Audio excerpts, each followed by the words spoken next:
వంశాన ఏంది ఈ మంచూరియా ఏంది నాకు అర్థం కాదు ఏంటంటే ఫస్ట్ మీకు ఎక్స్ప్లెయిన్ చేస్తాము. ఎక్స్ప్లెయిన్ చేసినాక దీన్ని టేకప్ చేస్తాము. ఇతను ఒక బాధితుడు, ఇది రెవెన్యూ యంత్రాంగం బాధితుడు తిప్పని బానేష్. ఇలాగే 1969లోనే రైతు వారి పటా ఉంటుంది. తిరిగి అలసిపోయి లాస్ట్ విసుకొచ్చి మా చిత్రగుప్త టీమ్ ని ఆశ్రయించడం జరిగింది. చిత్రగుప్తకు వచ్చినటువంటి ఫోరెన్సిక్ ఇన్వెస్టిగేషన్ ఉంటుంది. అవతల ఇన్ఎక్స్పీరియన్స్డ్ ఆఫీసర్స్, వాళ్ళు కలెక్టర్లు, ఐఏఎఫ్ఎస్లన్నా ఐఏఎస్లన్నా ఎవరన్నా ఇక్కడ భయపడేది ఉండదు. ఏదన్నా ఉన్నది ఉన్నట్టు చెప్తాం. ఈ వీడియో చూడండి. ఆయన బాధితుడు వెళ్ళి ఆయనకు చెప్పే ప్రయత్నం చేస్తున్నాడు. జిల్లా కలెక్టర్, నేను రిప్రజెంటేషన్ ఇచ్చాను సార్, మా లాయర్ ఇచ్చింది సార్, ఇది మాది రైతు వారి పట్టా 1960 నుంచి మేమే పొజిషన్లో 69 మాకు పట్టా ఇచ్చిందంటే ఆ పెద్ద మనిషి ఏం సెలవు ఇచ్చిండో ఒకసారి వినండి.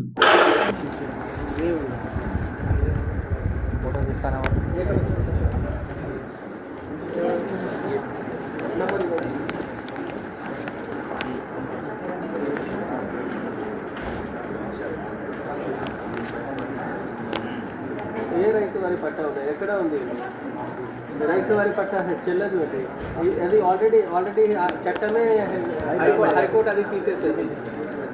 లేదు అంటే మీకు అర్థం కావట్లేదు అంటే దానికి మనం ఏం చేయకూడదు. రైతు వారి పట్టా చెల్లదు. లాయర్కి చెప్పండి, నేను అట్లా చెప్పాను. ఓకే, లాయర్ చెప్తే నేను చేయాలా అంటే నేను చెప్పిన పరంగా లాయర్ చేయాలి. ఇప్పుడు ఇచ్చింది కోర్సి. అరే కాదు, రైతు వారి పట్టా ఉన్నాయి. రైతు వారి పట్టా 68లో వచ్చి ఉన్నాయి. 69లో హైకోర్టు దానికి చట్టమే క్వాష్ చేశారు. తర్వాత ఎవరు చెప్తారు అండి? మీ లాయర్, నేను ఒకటే చెప్తున్నాను, ఆ లాయర్కి ఏం రావట్లేదు, కొత్త లాయర్కి పెట్టండి.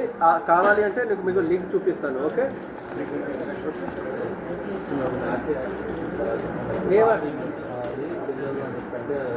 ఒక చక్కదనం చూసిన నేను. ఏంటంటే అది ఆయన ఒక మాట అన్నాడు, లాయర్ చెప్పినట్టు నేను వినాలా, లాయర్ చెప్పినట్టు నేను వినా అంటే, మీరు అన్నది కరెక్ట్ కలెక్టర్ గారు, లాయర్ చెప్పింది మీరు వినొద్దు, లా ఏం చెప్తుందో వినాలా, చూడాలి కదా. ఫస్ట్ లా ఏం చెప్తుందో చూడాలా. And more over, you are not a government, you are not a king of that district, you are a government servant. First you understand that. ఇది గుర్తుపెట్టుకోండి. చట్టానికి మీరు గవర్నమెంట్ సర్వెంట్లు. లా ఏం చెప్తుందో అది వినాలి కదా. లాయర్ ఏం రాసిండో చదవాలి కదా. మీకు ఉండొచ్చు 4-5 అడ్వైజర్లు, చెంచబెట్టి గీక్తే షటాక్ ఉంటుందో ఉండదో వాళ్ళ దిమాకు నాకు తెలియదు. కానీ అంటే ఇంత గర్వమా ఒక కలెక్టర్కి? వెనకటికి ఈ కలెక్టర్లు బిల్ కలెక్టర్లు ఉండే. ఇప్పుడు ఏం కలెక్షన్ చేస్తున్నారు రానంటే ఫార్ ఫ్రమ్ ఫ్యాక్ట్స్. ఏమైందో ఇప్పుడు నువ్వు చెప్పాను. ఇప్పుడు ఇక్కడ విషయం చూస్తే ప్రవర్తన చూసినా కదా ఎట్లున్నది.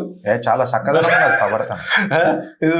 బీహార్ నుంచి ఏదో సైన్యం తీసుకొచ్చి మిమ్మల్ని ఆపుతున్నా, నాకైనా ప్రవర్తనలు ఒకటే కనిపించింది, చేతికి బంగారు కడం కనపడదా? బంగారు కడం తప్పే ఉంది కదా, బంగారు కడం క్రైమ్ ఏం కాదు. ఇష్యూ ఏంటంటే ఆయన ప్రవర్తన ఎట్లా ఉన్నదంటే, బీహార్ నుంచి సైన్యం వేసుకొని వచ్చినట్టు, దండయాత్ర చేసి జిల్లాను ఆక్రమించుకొని రాజ్యం స్థాపించుకున్నట్టు, చంద్రగుప్తం ఆ టైప్ లో ఆలోచనలో ఉన్నాడు ఆయన. బాబు, మీకు ఐఏఎస్ అయినా ఎవరైనా 20 లక్షల మంది పోటీ పడితే 1000 మందికి సెలెక్ట్ అవుతారు. ఎంత గొప్ప అవకాశం అది మీకు ప్రజలకు సర్వీస్ చేయడానికి. ప్రధానమంత్రి కంటే గొప్ప. నడిపించాల్సింది బ్యూరోక్రాటే కదా. So called IN framework. Sardar Patel గారు వీళ్ళు మొత్తం ఉద్ధరించి దేశాన్ని అంతా అద్భుతాలు చేసేస్తారని వాళ్ళు అనుకుంటే, వీళ్ళు చూసి ఈ పరిస్థితి వచ్చింది. ఇప్పుడు ఈయన బిహేవియర్ పూర్తిగా నేను దండయాత్ర చేసి నేను రాజ్యం ఆక్రమించుకున్నా, చీఫ్ సెక్రటరీ అపాయింట్మెంట్ ఇచ్చినట్టు లేదు, గవర్నమెంట్ అపాయింట్మెంట్ ఇచ్చిన విషయం మర్చిపోయినా. నేను రాజును అనుకుంటున్నా అక్కడ. లేలే, నేను ఏమంటున్నా, ఈయన గురించి వ్యక్తిగతం కంటే రైతు వారి పట్టా మీద చర్చిద్దాం.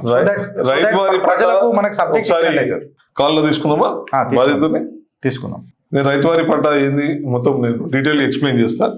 అప్పటిదాకా ఒకసారి రైతు వారి పట్టా ఏందో జర చెప్పు. రైతు వారి పట్టా అనేది మన ఇనాం భూములు ఉండేది తెలంగాణ వ్యాప్తంగా. ఇనాం భూములు ఉండేది. ఇది చాలా కాలంగా 1940s 30s నుంచి తీసుకుంటూ వస్తున్నాం. 1956లో 55లో చట్టం వచ్చింది. Andhra Pradesh Telangana area abolition of inams act 1955. ఈ చట్టం ప్రకారము యాజ్ ఆన్ దట్ డే ఎవరెవరైతే పొజిషన్లు ఉన్నారో వాళ్ళనంతా లిస్ట్ అవుట్ చేసి వాళ్ళందరికీ పట్టాలు ఇచ్చేసాం. వాటినే రైతు వారి పట్టా అంటారు. పట్టా అంటే టైటిల్ డాక్యుమెంట్ అవును very clear. Right.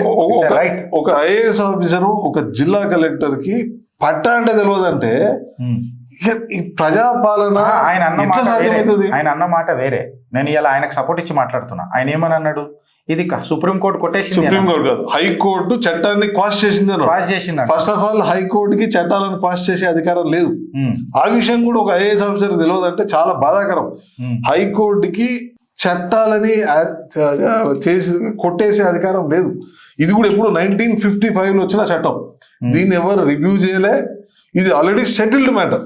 Abolition of inams act is very much live act. It is very much there. ఎవరైనా చెక్ చేసుకోవచ్చు. ఈ చట్టాన్ని ఎవరు కొట్టేయలే. అదే ఒక జిల్లా కలెక్టర్కి ఈ విషయం తెలియదు అనుకోని అన్ని అందరికి తెలవాలనే తెలుసుకోవచ్చు. పక్కనే అడిషనల్ కలెక్టర్ గారు ఉన్నారు, చంద్రయ్య సార్ ఉన్నారు. మొన్ననే ఆయన ఐఏఎస్ కన్ఫర్మ్ అయినారు. మోర్ దెన్ 30 years ఆయనకి రెవెన్యూలో ఎక్స్పీరియన్స్ ఉంది. ఆయన అడగచ్చు కదా, చంద్రయ్య గారు అడిషనల్ కలెక్టర్ గారు ఇట్లా వచ్చిందండి, మరి దీని పరిస్థితి అడగచ్చు కదా. ఎందుకు అడగలేదు చెప్పి? కింగ్ కదా, నేను ఐఏఎస్ ఆఫీసర్ అనే అహంకారం అంతే కదా. కేవలం అది తప్ప ఇంకేం అది కూడా కనపడలేదు. ఎందుకన్నా నేనేమంటున్నా, నువ్వు ఏఐ వాడుకున్న చట్టం తెలుస్తుంది. ఇవాళ గూగుల్లో గూగుల్లో కొడితే చెప్తుంది. ఇప్పుడు వీళ్ళకి పటా లాయర్ల దాకా ఎందుకు, గూగుల్ కొడితే చెప్తుంది. నేను లాయర్ చెప్పినట్టు నేను వినా అంటే నీకు దీని మీద రేపు ఒక ఆయన కంటెంట్ అన్నది పడుతుంది. కరెక్ట్ కాదు వంశన్న, ఆయన అన్నది కరెక్ట్. లాయర్ చెప్పినట్టు నేను ఇన్మంటలే. లాయర్ లాయర్ చెప్పింది ఏంటిది? ఇదే రిప్రజెంటేషన్. అది లాయర్ కదా, నీకు వినే ఓపిక లేదు, చదివే ఓపిక లేదు. నాకు లాయర్ నచ్చలేదు అంటే లాగుడినా అంటాడు. ఇక లాయర్ మార్చుకోండి. నువ్వు రాదు మా కలెక్టర్ అనుకూలంగా లేకపోతే కలెక్టర్ మార్చేద్దాం అంతే కదా సార్. అంతే కదా. అయితే ఇది అంటే ఇక్కడ చిత్రగుప్త టీమ్ ఆపరేట్ చేసే సిస్టమ్ వేరే ఉంటుంది. 29th జనవరికి ఈ ప్రజావాణి పిటిషన్ ఇస్తే ఇది ఈ అన్న విషయం అన్న తర్వాత 30వ తారీఖు ఒక ఆర్టీఐ అప్లికేషన్ ఫైల్ చేయడం జరిగింది. తమరు రాజప్రభువులు దయామయులు సెలవిచ్చారు కదా, ఈ సెలవిచ్చింది ఏ చట్టం కింద కొట్టేసింది, ఎప్పుడు కొట్టేసింది చెప్పండి అని ఆర్టీఐ కింద అడగడం జరిగింది. Then start at the trouble. Then start at the trouble. అప్పుడు పుస్తకం తీయాలి కదా, లా తీయాలి కదా, ఏం చేయాలో అర్థం కాలే. నెక్స్ట్ సింపుల్ గా దాన్ని తీసి ఆర్టీఓకి ఫార్వర్డ్ చేసి, తమరు సెలవిస్తే తమరు ఎట్లా సెలవు ఇచ్చినది డీమ్డ్ పబ్లిక్ ఇన్ఫర్మేషన్ ఆఫీసర్, ఇక్కడ district collector. You should have consulted your lawyer. Your lawyer. Who is stopping you?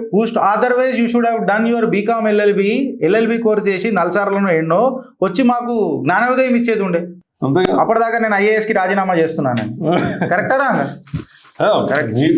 మీ గొప్ప లాయర్ కన్సల్ట్ చేసి 30th డిసెంబర్ రోజు అప్లికేషన్ ఇస్తే కరెక్ట్ డేట్ చూసుకొని 29/1/2026 జనవరి 29 రోజు దీన్ని ఆర్టీఓకి ఫార్వర్డ్ చేశారు. In this regard it is inform that subject matter of the petition pertains to your office. ఆర్టీఓకి ఏం సంబంధం? నువ్వు కొబ్బరికాయ కొట్టి ఆయన ఇంట్లో పూజ చేసుకోవాలంటే ఓపెన్ గా చెప్పినప్పుడు ఈ చట్టాన్ని హైకోర్టు పాస్ చేసింది అన్నాడు. మరి ఎప్పుడు చేసింది, ఎట్లా చేసింది తెలిసి మా ముఖాన్ని ఒక కాగితం పడేస్తే చదువుకొని ఇంట్లో ఉంటాం కదా, నీ జోలికి రాం కదా. ఇది పరిస్థితి. ఈ కండిషన్కి వచ్చేసింది వీళ్ళ కథ. చెప్తే వినే పరిస్థితి లేదు. ఇప్పుడు ఇక్కడ అర్థం చేసుకోవాల్సింది ఏంటంటే, ఆల్రెడీ ఎవరైతే బాధితుడు ఉన్నాడో ఆయన హ్యూమన్ రైట్స్ కమిషన్కి ఆల్రెడీ అప్రోచ్ అయ్యిండు. లేదు బానేష్ గారు నమస్తే సార్. నమస్కారం సార్. మీరు స్పీకర్ ఉన్నారు, చిత్రగుప్త ఛానల్లో మీది లైవ్ నడుస్తుంది సార్. ఇది మీ రైతువారి పట్టా గురించి ఆనాడు మీరు కలెక్టర్ గారి దగ్గర పోయి మాట్లాడారు కదండి? మాట్లాడినాం సార్. దరఖాస్తు కూడా ఇవ్వడం జరిగింది సార్. ఏమని అన్నారండి? సార్ దరఖాస్తు ఇస్తే కనీసం దాన్ని చూడడం కూడా చూడలేదు సార్. చూడకుండానే నేను రిజెక్ట్ చేస్తా, అది చెల్లదు అని చెప్పడం జరిగింది సార్. సార్ మీరు కనీసం చూడండి అని చెప్పి మళ్ళీ తెల్లారి కూడా పోయి మేము అడగడం జరిగింది సార్. లేదు అది చెల్లదు అని చెప్పాను కదా, మళ్ళీ ఎందుకు వస్తాను, మళ్ళీ వస్తే రిజెక్ట్ చేస్తుంది. లేదు సార్, అది రైతువారి పట్టా అనేది మా లాయర్ గారు చెప్పారు. అసలు రైతువారి పట్టా అనేది క్యాన్సిల్ చేయడానికి వీలు లేదు. అతను ఎవరు చెప్పడానికి, కనీసం చదివినా మనం రాసిన దరఖాస్తు పెట్టిన దరఖాస్తుని చదవకుండానే అతను ఎటువంటి సెక్షన్లు చూడకుండానే అట్లా చెప్తుంది గణేష్, అది కరెక్ట్ కాదు. మీరు రైట్ టు ఇన్ఫర్మేషన్ లేని మళ్ళీ మాకు అసలు ఏ సెక్షన్ ప్రకారంగా చెల్లదు అని చెప్పి మళ్ళీ దరఖాస్తు పెట్టండి, ఏ పద్ధతిలో చెల్లదు అని చెప్పి రాసి ఇవ్వమనండి. కనీసం అది కూడా చూడలేదు సార్. అతను చూడకుండానే ఈ విధంగా చెప్పడం జరుగుతుంది సార్. మాకు అన్యాయం జరగతున్నది సార్ అక్కడ. మళ్ళీ ఇప్పుడు సార్ ఇప్పుడు ఇప్పుడు ఇప్పుడు మళ్ళీ ఒకసారి మీరు ఎప్పుడు పోయినారు ఆయన దగ్గరికి రెండోసారి? 29వ తారీఖు రోజు చెప్పిన తర్వాత సార్ మేము మళ్ళీ ప్రజావాణిలో దరఖాస్తు ఇవ్వడం జరిగింది సార్. ప్రజావాణిలో ఇచ్చిన తర్వాత మళ్ళీ అతను చెప్పంగానే మొన్న 30 తారీఖు 30 days లాస్ట్ టైం ఉండే కదా sir. Right to information act అడిగిన తర్వాత 30 రోజుల తర్వాత ఆర్డీఓ గారు పిలిపించారు. అది కలెక్టర్ గారు చెప్పారట కదా మీకు ఇది చెల్లదు అని చెప్పారు. అట్లా చెల్లదు సార్, కనీసం మీరైనా చూడండి సార్ ఆ సెక్షన్లు ఏ చట్టం ప్రకారం చెల్లదు అని చెప్పి మేము రాసి ఇవ్వమని చెప్పి దరఖాస్తు పెట్టినాం సార్. దానికైనా సమాధానం ఇవ్వండి, మేము ఏదన్నా ఉంటే కోర్టు ద్వారా చూసుకున్నాం. నేను ఏమడుగుతున్నా అంటే చెప్పింది కలెక్టర్ గారు కదా, ఈ రైతు కలెక్టర్ గారు చెప్పారు. కలెక్టర్ గారు చెప్పి మళ్ళీ ఆర్డీఓ దగ్గరికి ఎందుకు పోమన్నాడు? అదే అతను వారు చెప్పింది వారు కలెక్టర్ గారు కదా సార్, మాకు తెలియదు కదా, ఎక్కడికి పోమంటే అక్కడికి తిరుగుతున్నాం సార్ మేము. కలెక్టర్ గారే చెప్పింది చెల్లదు అని కూడా. సరే బానేశానా, నేను మీకు తర్వాత చేస్తాం మళ్ళీ ఫోన్. సార్ ఓకే, నమస్తే, థ్యాంక్ యూ. నమస్తే సార్, థ్యాంక్ యూ సార్. ఇది మళ్ళీ అప్రోచ్ అయ్యాను, దీని మీద ఫస్ట్ అప్పీల్ కూడా ఫైల్ చేసినాము. అంటే ఒక విషయం అర్థం చేసుకోవాలి, ఒక్కసారి చిత్రగుప్తికి ఏదైనా వచ్చిందంటే it is like a forensic investigation. మేము సెల్ఫ్ టాట్, మేము ఎగ్జామ్లు పాస్ అయ్యి రాలే. ఇప్పుడు ఇంకొకటి ఒక పెద్ద క్వశ్చన్ అన్న, ప్రజావాణిలో కూడా ఇచ్చిన అని అంటున్నాడు. అది ప్రజావాణి వీడియో, ప్రజావాణి వీడియోనే ప్రజావాణిలో కూడా ఇచ్చిండు. ఇప్పుడు ఒక క్వశ్చన్ వస్తుంది ఇక్కడ, రేవంత్ రెడ్డి నేను ప్రతి మంగళవారము శుక్రవారం వచ్చి ఇక్కడ కూర్చొని నేను ముగ్గేస్తాను అన్నాడు. ముగ్గు కాదు బొగ్గు కూడా వేయలే, బొగ్గు కూడా వేయలే. ముఖ్యమంత్రి అనే వ్యక్తి ఆడ వచ్చి కూర్చుంటే ప్రాబ్లంలు సాల్వ్ కావా? భయం ఉంటుంది కదా, ఇంతవరకు భయం ఉంటుంది కదా. సరే మా రేవంత్ రెడ్డి గారు అంటే భయం ఉండదు, కన్వర్టెడ్ భక్తి ఉంటుంది. మళ్ళీ కన్వర్టెడ్ భక్తి ఏమైంది అని నేను అడుగుతున్నా. ముఖ్యమంత్రి గారు ఇజ్జత్ తీస్తున్నారు కలెక్టర్లు, అంటే వీళ్ళు అందరు కాదు, ఇసుంటోళ్ళు. ఇప్పుడు నేనైతే అయితే ఈయన దాని మీద ఇంకొకటి, ముఖ్యమంత్రికి కానీ ఎమ్మెల్యేలకు కానీ ప్రజలకు ఇబ్బంది పెట్టాలని ఎప్పుడు ఉండదు, ఎందుకంటే వాళ్ళు మళ్ళీ ఎలక్షన్ ఫేస్ చేయాలి. వీళ్ళు ఒకసారి అపాయింట్ అయితే ఇక మనం వాళ్ళకి 60 ఏళ్ళు వచ్చేదాకా దేవుడికి దండం పెట్టి వాళ్ళని భరించాల్సిందే, వేరే దారి లేదు. అసలు యాక్చువల్లీ బ్యూరోక్రసీలో ఒక మెజర్మెంట్ టూల్ పెట్టాలన్న, నిజంగా చెప్తున్నా. ఇది మోదీ గారు నేను చేస్తారని చెప్పి నేను ఆలోచిస్తున్నా, సజెషన్ ఇస్తున్నా. ఏందనంటే 5 సంవత్సరాలకు ఓట్ల పిచ్చమైతే అడగాల ఎవరు రాజకీయ నాయకుడు, అందుకే కొంచెమో గొప్పను ఒళ్ళు దగ్గర పెట్టుకుని ఉంటాడు. ఈ ఐఏఎస్లు వీళ్ళకి అందరికి ఉండే 5 సంవత్సరాలకి వీళ్ళకి ఏం చేయాలనంటే పబ్లిక్ రివ్యూ ఒకటి పెట్టాలి. అంటే పబ్లిక్ రివ్యూ అంటే ప్రజల ముంగడికి వచ్చి నిలబడంగానే ప్రజలు వచ్చి చెప్పుడు కాదు, ఈ కలెక్టరు ఎన్ని అడ్డగోలు తీర్పులు ఇచ్చిండు, ఎన్ని కరప్షన్ ఛార్జెస్ ప్రూవ్ అయినాయి, ఈయన కింద ఎంతమంది కరప్ట్ ఆఫీసర్స్ ఉన్నారు, అలా ఎందుకు ఎంటర్టైన్ చేస్తున్నాడు, ఈయన ఆస్తులు ఎంత ఉండే ఎంత అయింది, వీళ్ళ పిల్లలు ప్రభుత్వ స్కూళ్ళలోనే చదవాలా, ప్రభుత్వ కాలేజీలలోనే చదవాలా, ఇది రూల్ ఉండాలా.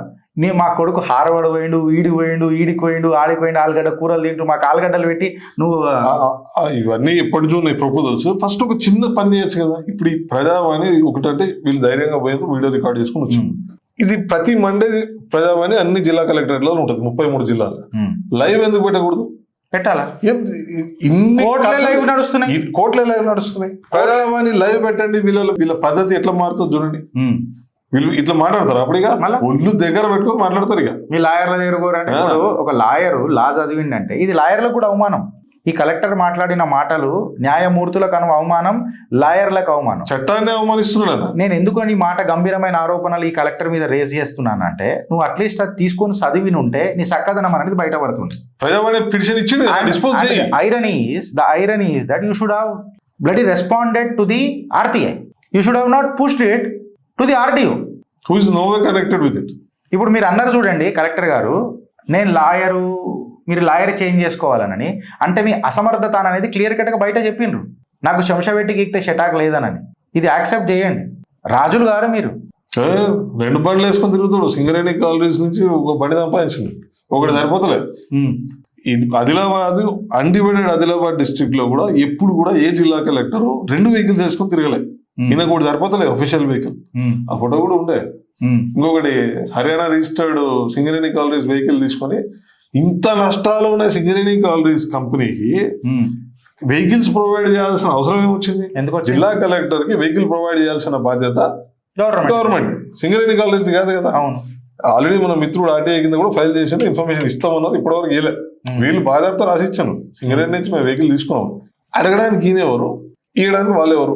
It's a public limited company. ఎందుకు ఇచ్చారు? ఆల్రెడీ 52,000 కోట్లు నష్టాలలో 54 అది కిషన్ రెడ్డి గారు ఇప్పుడు ఏదో 52 స్టేట్మెంట్ ఫస్ట్ నేను ఏమంటా అంటే సెంట్రల్ మినిస్టర్లకు కూడా బీజేపీ వాళ్ళకి ఎస్పెషల్లీ ప్రభుత్వానికి చెప్తున్నా, సెంట్రల్ బీజేపీకి ఇట్లాంటివన్నీ జర తీసుకోవాలా. You are 49% stake holder in Singareni. నాకు తెలియదు రాష్ట్ర ప్రభుత్వం ఆడింది ఆట పాడింది పాట అని అంటే మళ్ళీ మీరేం కట్టలు కడుతున్నారు? ఇప్పుడు ఎవరు అడిగితే వాళ్ళకి ఇస్తారా? మేము కూడా పోయి పబ్లిక్ లో సెంట్రల్ బీజేపీ కూడా ఈ క్వశ్చన్ తీసుకోవాలా. మనం కూడా నిలబెడతాం సింగరేణి కాలేజ్ బండి. సార్ నాకు కూడా 4 సంవత్సరాలు అయింది జర వాడి, నాకు కూడా ఒక కారు ఇస్తే మంచిగా ఉంటుంది కదా, డీజిల్ కూడా ఇస్తారు అనుకుంటా సార్. ఇవి ఇప్పుడు లోకల్ గా ఆ డిస్ట్రిక్ట్ కాదనా ప్రభుత్వ బండ్లు మైలేజ్ ఎక్కిస్తాయి, మీకు తెలియదు. మన సింగరేణి కాలేజ్ మైలేజ్ నాకు తెలియదు ఒక రోజు పోతే. కానీ ఇందులో ఒకటి ఫ్యాక్ట్ ఏంటంటే నేను ప్రభుత్వాన్ని ఎన్కేసుకొస్తలే. ఒకటి గుర్తుపెట్టుకోండి, ప్రపంచ సుందరి పోటీల కోనికే ముఖ్యమంత్రికి టైం ఉంటుంది, మెస్సీ ఫుట్బాల్ ఆడడానికే ముఖ్యమంత్రికి టైం ఉంటుంది, రాహుల్ గాంధీని పొగడడానికి టైం ఉంటుంది, ఆయన సర్టిఫికెట్ ఇట్లా తెచ్చుకొని చూపించి సోనియా గాంధీ గారు సంతకం పెట్టిన సర్టిఫికెట్ చూపించడానికి టైం ఉంటుంది. ప్రజావాణిలో ఏం జరుగుతున్నది, ప్రజల సమస్యలు ఎన్ని సాల్వ్ అయినాయి, నేను ఒకసారి వచ్చిపోతాను 2 సంవత్సరాలలో మీరు ఎన్నిసార్లు వచ్చారు? టైం లేదా అండి ముఖ్యమంత్రి గారు? మీకు ఎందుకు ఓటేయాలండి? ప్రజాభవన్ హైదరాబాద్ లో మంచి ఇనిషియేటివ్, మనం ప్రతిదీ క్రిటిసైజ్ ఎక్కడ క్రిటిసిజం వస్తుందంటే మీరు దాంట్లో ఏం జరుగుతుంది కనుక్కోవాలి. ఎన్ని సాల్వ్ అయినాయి? అక్కడ చిన్నారెడ్డి గారిని ఇన్ఛార్జ్ పెట్టిన very nice gentlemen, very nice person. మంచి వాళ్ళకి ఇంటలేరబ్బా, ఆడ తిట్టడోళ్ళు పెట్టాలడ. మీరు ఒకసారి కూర్చొని ఒక్కొక్కటి ఫైల్ కాకపోతే బొక్కలు కోసి మెడల్ వేసుకుంటానే అని చెప్తున్నానే, ఏం తమాషాలు చేస్తున్నారా మీరంతా? నేను రేవంత్ రెడ్డిని జరకి డైలాగ్ కొట్టినాం అనుకో టోటల్ సెట్ అయిపోతారు, అందరూ సెట్ అవుతారు, ప్రజలు బెనిఫిట్ అవుతారు దాంతో. బయటకు వచ్చి పంచతంత్ర కథలు మాకెందుకే, పనికొచ్చే పని ఒక్కటి చేయ. డిస్ట్రిక్ట్ ఎగ్జాంపుల్ తీసుకుంటే మంచిర్యాల జిల్లాలో 3 ఎమ్మెల్యేలు ఉన్నారు. వివేక్ వెంకటస్వామి గారికి ఎంత డబ్బులు ఉందో ఆయనకే తెలియదు. ఆయన పొద్దున్న లేస్తే ప్రజల మధ్య తిరుగుతుంది కదా, తిరుగుతాడు. గిగ్ వర్కర్ల కోసం తిరుగుతున్నాడు, గిగ్ వర్కర్లు సర్వీస్ చేయాలి, సర్వీస్ చేయాలి, ఆయనకి ఏం అవసరం లేదు కదా.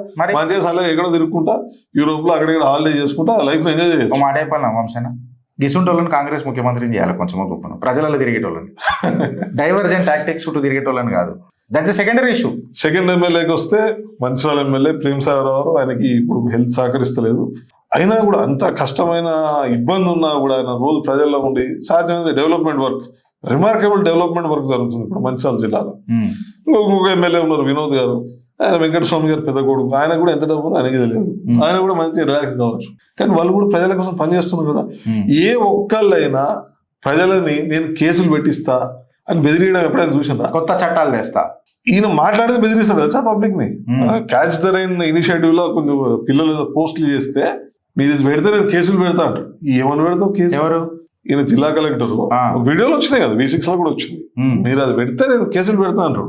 అంటే ఈయన ఉద్దేశంలో ఏంటంటే నేను దండయాత్ర చేసి జిల్లా నేను ఆక్రమించుకున్నా, నేను ఈ జిల్లాకి రాజుని, ఇక్కడ ఉన్న పోలీస్ వ్యవస్థ అంతా నా ప్రైవేట్ మిలిషియా. ఇంటర్వ్యూ ఇస్తారా సార్ చిత్రగుప్తకి? నేను అడుగుతున్నా, కలెక్టర్ పేరు ఏందన్నా?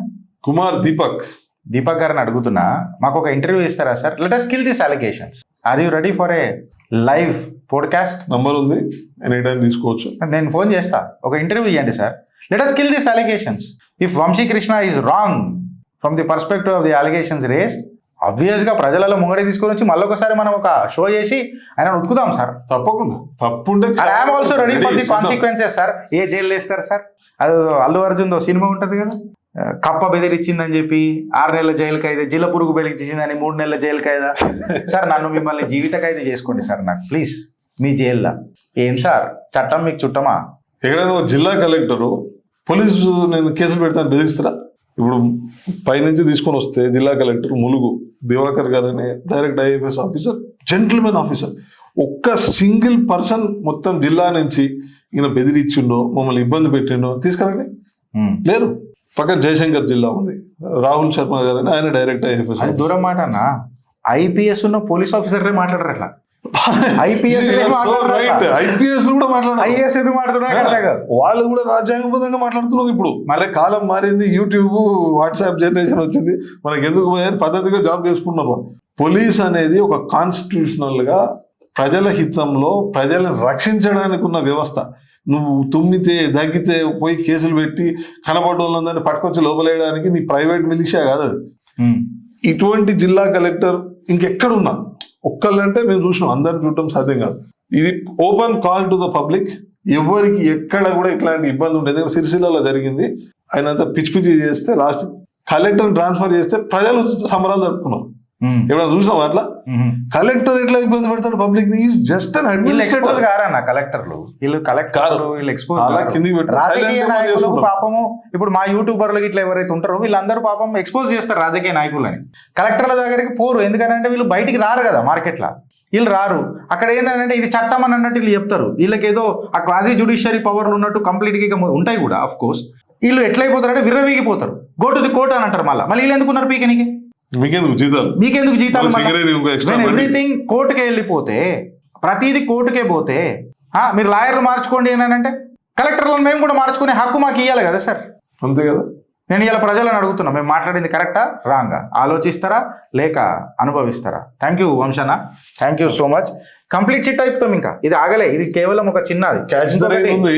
Don't worry. ఇంకొకటి నీటి చుక్కలు మీరు ఎట్లా కాపాడారో మాకు దొరకలే. కొన్ని చుక్కలు మాకు వచ్చినాయి, కొన్ని చుక్కలు మేము బాటిల్లో పెట్టుకున్నాం, ఎండ పెట్టినాం కదా, అది చూపిద్దాం.